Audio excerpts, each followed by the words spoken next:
MP Kerry McCarthy, and this morning we're going to be talking about global food security, the environmental concerns surrounding food production. Well, I think people just need to be very much aware of the impact of the Western diet on the environment as well. I mean, some people will become vegans because of health reasons, some because of concerns about animal welfare. But I think increasingly people are beginning to look at the impact of industrialised farming and the fact that we just cannot sustain a Western-style diet.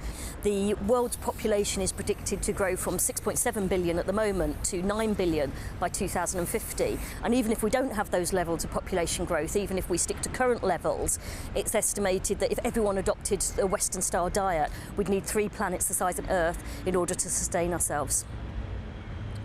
A vegan diet is very sustainable because on average it requires a third of the water and a third of the land to produce a vegan-based diet than it would to produce an animal-based diet.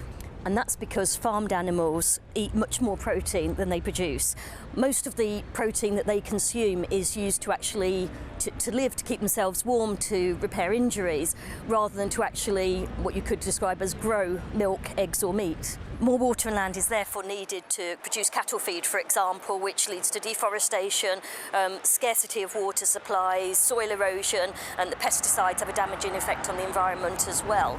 So we need to explore ways that are less harmful and wasteful and have less impact on our environment and on our natural resources. Some people ask me, well, what would happen to farmers' livelihoods if we all moved to a plant-based diet rather than animal-based? But obviously if people did do that, they would still be consuming crops that are actually grown by farmers. So there'd be a role for farmers to play to move towards a more sustainable way of farming. I live in the countryside and I see how much of the land, its potential, is just not being used. I mean, in Hampshire, a lot of the land is devoted to stables and horses. So we could actually change the land use to benefit the wildlife, the planet, the animals and us. A lot of people ask me, would the landscape look monotonous without livestock?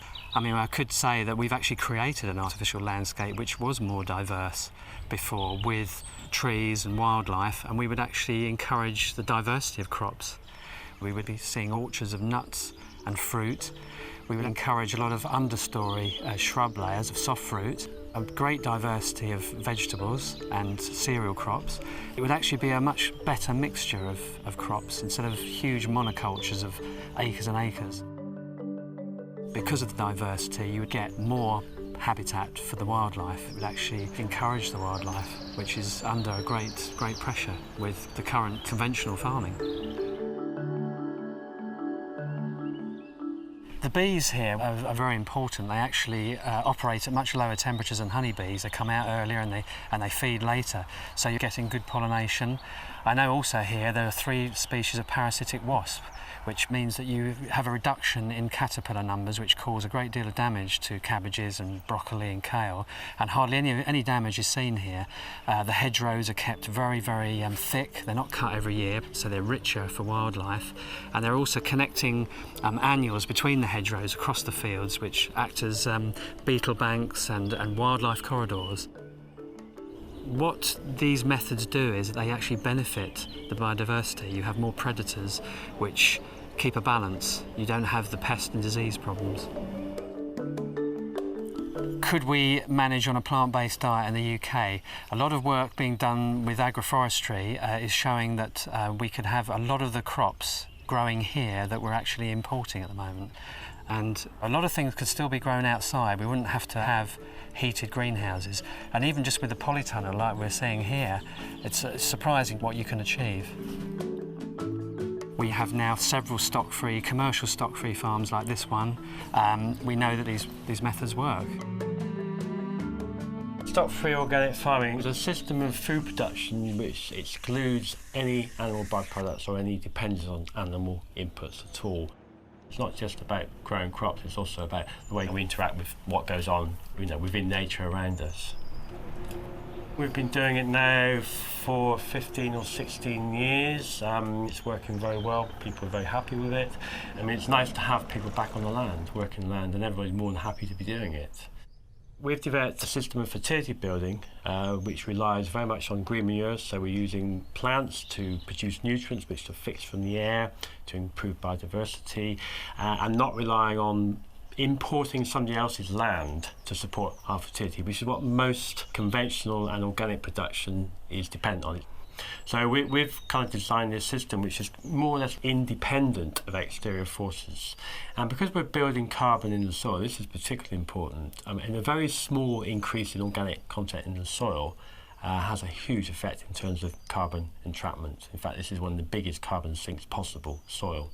So it's not only good for animals, it's also very good for carbon capture, which is obviously good for climate change. So we're building organic material, and the only way to build organic material long term is through plants. You cannot do it through manure, because manure dissipates into the environment very quickly, it gets broken down. Whereas plants, they leave roots in the ground, which gradually decay and become carbon. In here there's actually 4 different types of green manure, 4 different plants, all doing slightly different things. But all building fertility, and the final outcome of this is a soil which is very friable, good population of worms, easily worked, doesn't take as much energy to work soil when it's in good condition, and very good for plant roots. So this forms the basis of fertility for future cropping. For future cropping, yeah.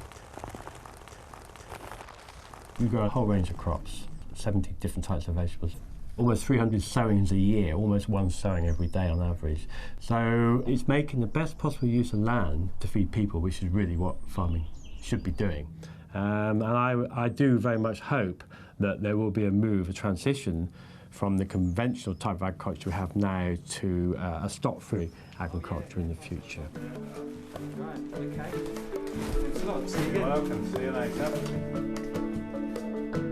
Stock-free farming could support people in developing countries as well as here. The same techniques would be beneficial. We would actually not use the vast amounts of water, land, food to support the livestock. We would actually create more tree habitats, making a difference with climate change.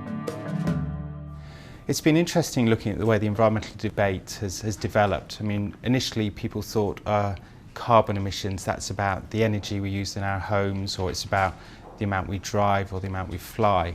But increasingly people have realised that food and the environment are so closely interconnected, and there's been a growing amount of research which is saying actually the way we eat and what we throw away is having a significant impact on the environment. Every step of the journey from the field to your plate is creating carbon. It could be anywhere as high as sort of 18% of greenhouse gas emissions is caused by the meat and dairy products we eat. Compare that, say, with the aviation sector, which is only 2%. So, you know, there's a tenfold difference between the aviation sector and the food sector.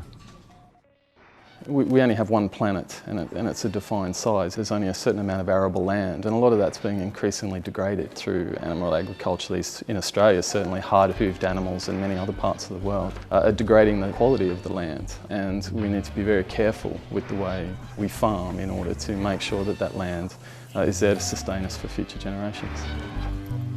Cattle in many countries in the world outnumber the people. The cattle themselves produce a lot of waste, they require a lot of land. Methane is produced from them, which is a huge contributor to global warming, one of the most significant. And for every kilo of meat, an increasing proportion of dung goes onto the land. In the US, as the FAO report says, that's one of the primary causes of water table pollution. In the Amazon, the vast majority of deforestation is being used for cattle farming, and much of the remaining is for soya protein, which is used as cattle feed. So without this relentless drive to produce more meat, which is a high profit product, we would have more Amazon, which has been called the lungs of the world.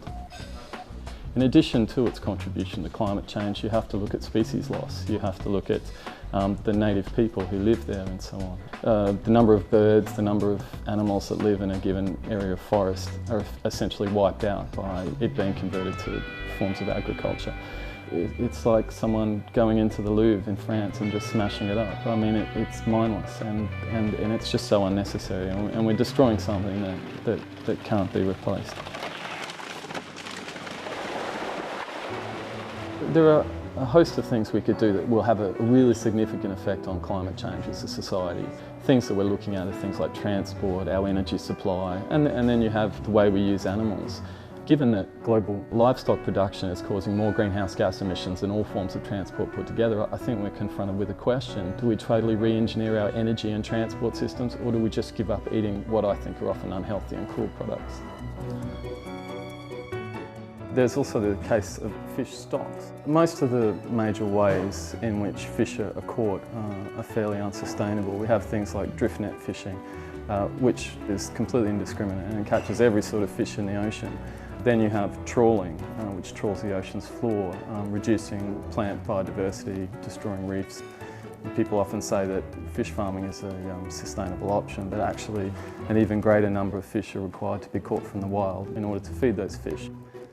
I have a number of friends who say, well, what if we raised animals in a more ethical manner? The Omnivore's Dilemma is a very famous book where that's his conclusion, is that he can move to the country and raise his own chickens and his own animals. It's a lovely concept if you like the taste of meat, but it's just not going to sustain 6 billion people and growing, which is the world's current population.